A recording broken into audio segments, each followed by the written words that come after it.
এখন আমরা পড়ব lesson 8, good bye to the moon. Good bye মানে কি?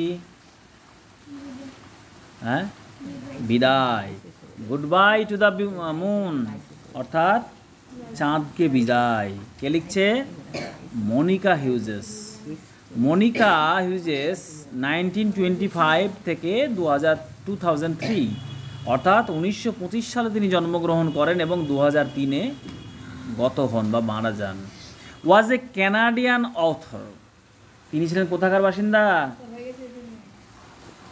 ক্যানাডিয়ান অথর অর্থাৎ ক্যানাডিয়ান লেখক।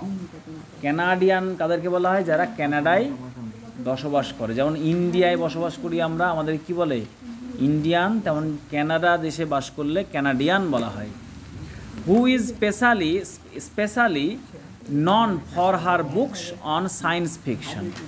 যে বিখ্যাত ছিল বা যিনি পরিচিতি লাভ করেছিলেন বিশেষভাবে তার সায়েন্স ফিকশন লেখার জন্য, অর্থাৎ সায়েন্স ফিকশন লেখার জন্য, অর্থাৎ সায়েন্স মানে বিজ্ঞান আর ফিকশন মানে কল্প, অর্থাৎ কল্প বিজ্ঞান। কী জন্য বিখ্যাত ছিলেন? কী জন্য বিখ্যাত ছিলেন? কল্প বিজ্ঞানের জন্য, অর্থাৎ কল্প বিজ্ঞান লেখার জন্য তিনি উল্লেখযোগ্য ছিলেন। কল্প বিজ্ঞানটা কি না? তো বিজ্ঞানের সঙ্গে কল্পনা মিশ্রণ। বিজ্ঞান বৈজ্ঞানিকভাবে যে সমস্ত ঘটনা ঘটে তার সঙ্গে কল্পনাকে মিশিয়ে দিয়ে একটা অভূতপূর্ব সুন্দর একটা লেখা, সেটাকে বলে science fiction. She also wrote adventure and historical novels. তিনি দুঃসাহসিক অভিযান, অর্থাৎ অ্যাডভেঞ্চার মানে দুঃসাহসিক অভিযান, অ্যান্ড হিস্টোরিক্যাল নভেলস ঐতিহাসিক উপন্যাসও লিখেছেন। The text good bye to the moon, এই গল্পটা যেটার নাম হচ্ছে good bye to the moon, is an adaptation from one of her popular works of science fiction.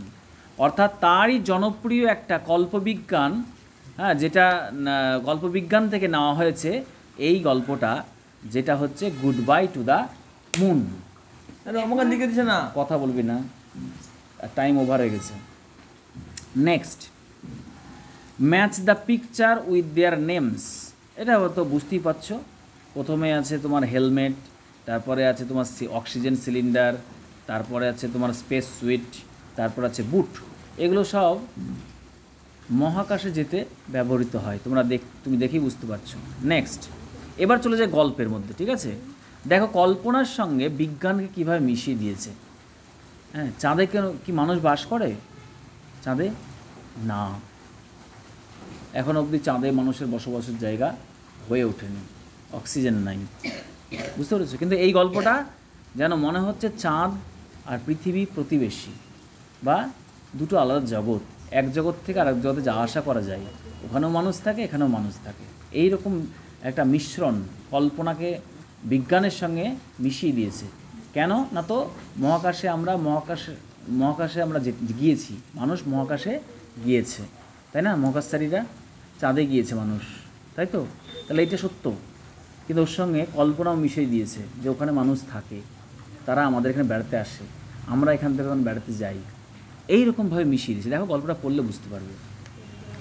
I sat in the dark view room of the space station.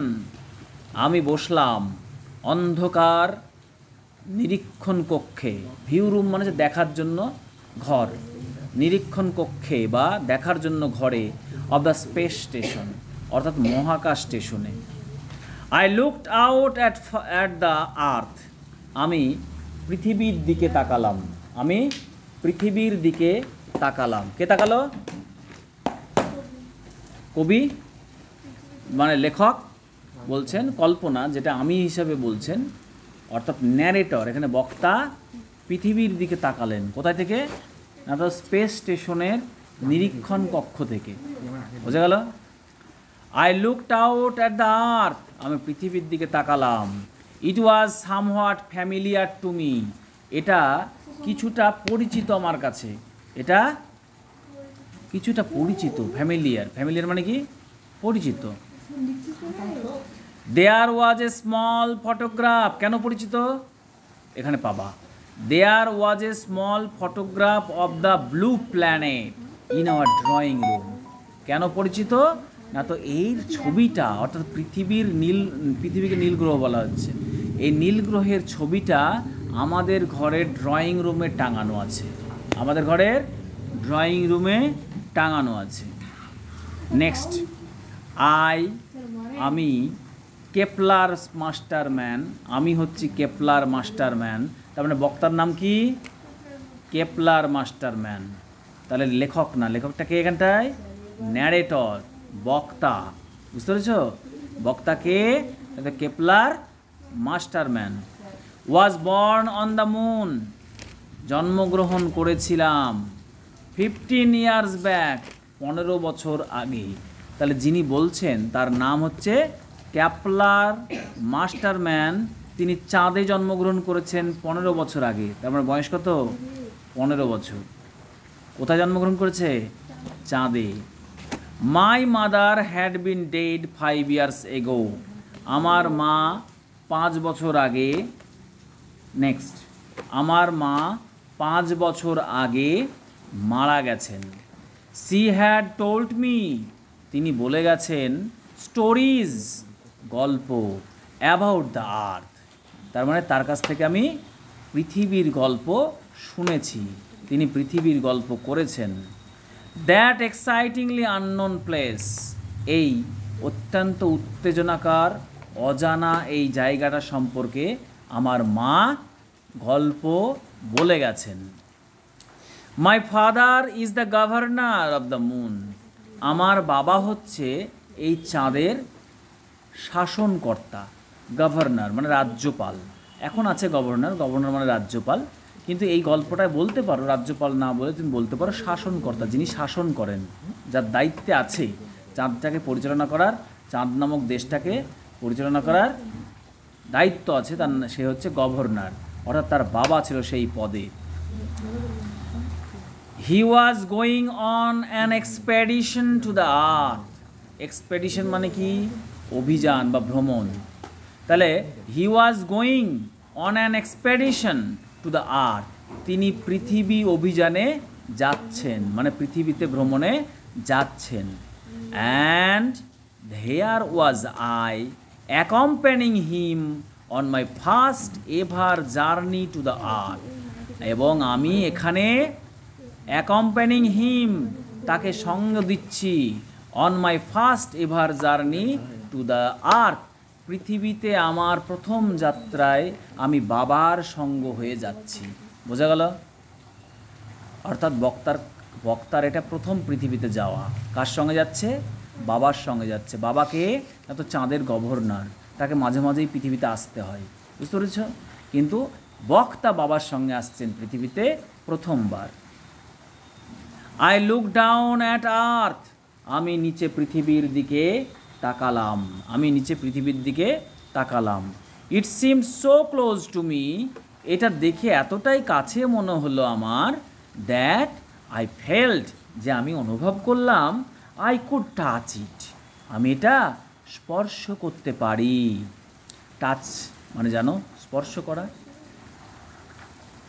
R can থেকে এসেছে could, কুডটা past tense, can মানে পারা, এটা হচ্ছে past tense. আমার অনুভব হলো যেন আমি এটা স্পর্শ করতে পারতাম।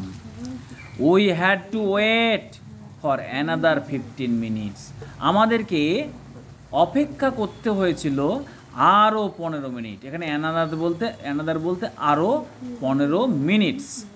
বিফোর আওয়ার জার্নি স্টার্টেড, অর্থাৎ আমাদের যাত্রা শুরু হওয়ার আগে।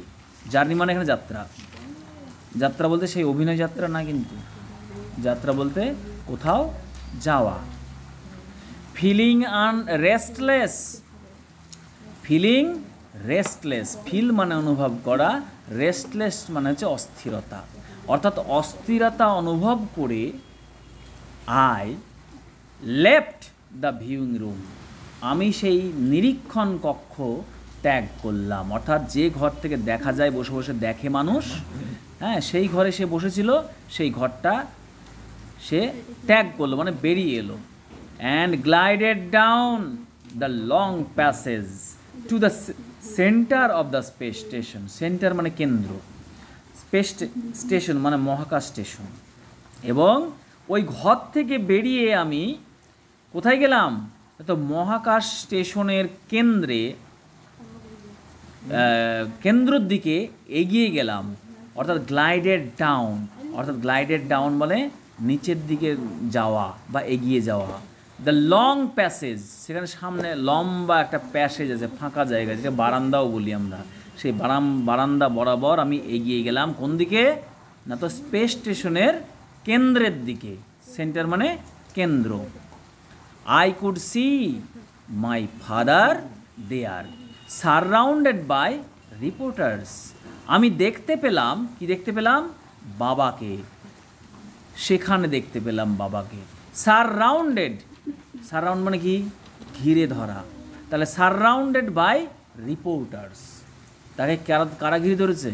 না তো সাংবাদিকদের দ্বারা ঘেরা অবস্থায় আমি দেখতে পেলাম। তিনি গভর্নর হলে কী হবে? বিভিন্ন সংবাদ মাধ্যমের লোকজন এসে জানতে চাইবে বিভিন্ন বিষয়ে, তার জন্য রিপোর্টাররা তাকে ঘিরে ধরেছে। তাহলে তার বাবার সঙ্গে কথা বলার সুযোগ নাই এখন, তাই তো?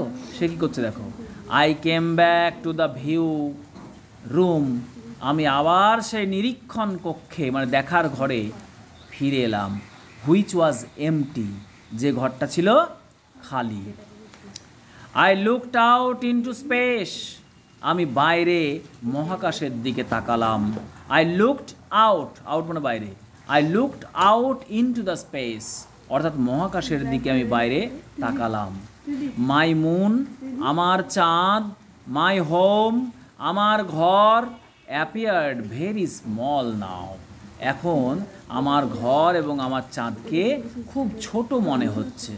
ছোট তো মনে হবেই, কারণ চাঁদ থেকে চলে আসছে, যত দূরে যাবে চাঁদটাকে ছোট লাগবে।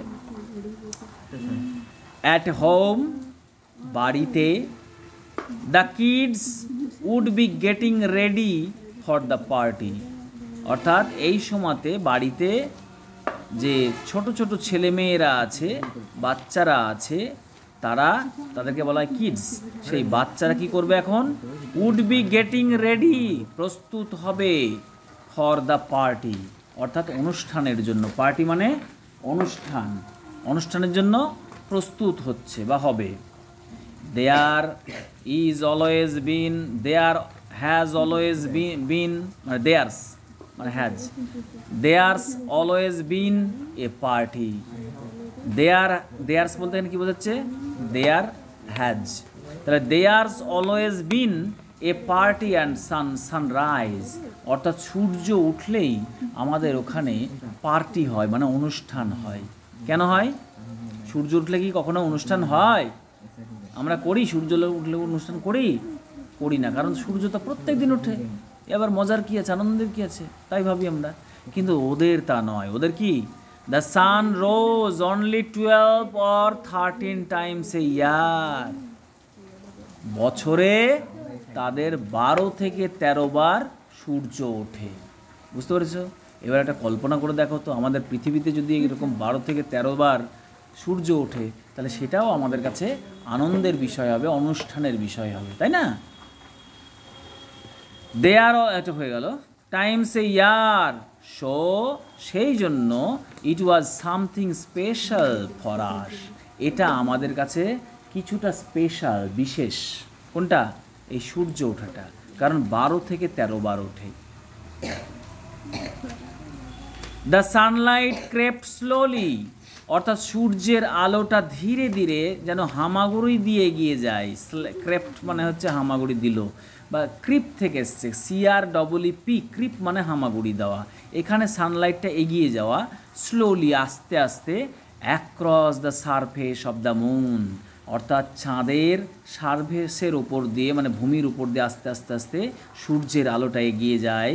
আনটিল ফাইনালি নাইট ওয়াজ গান, যতক্ষণ না রাত্রি চলে যায় মানে রাত্রি যতক্ষণ না শেষ হয় ততক্ষণ সেই সূর্যের আলোটা এগিয়ে যায়, মানে সূর্য সম্পূর্ণরূপে উঠে আর রাত্রি শেষ হয়ে যায় মানে চলে যায়।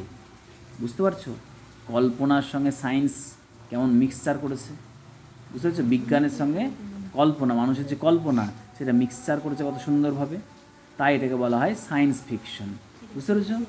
ঠিক আছে, এটা এই ইউনিটটাই থাক, পরের দিন পরেরটা হবে।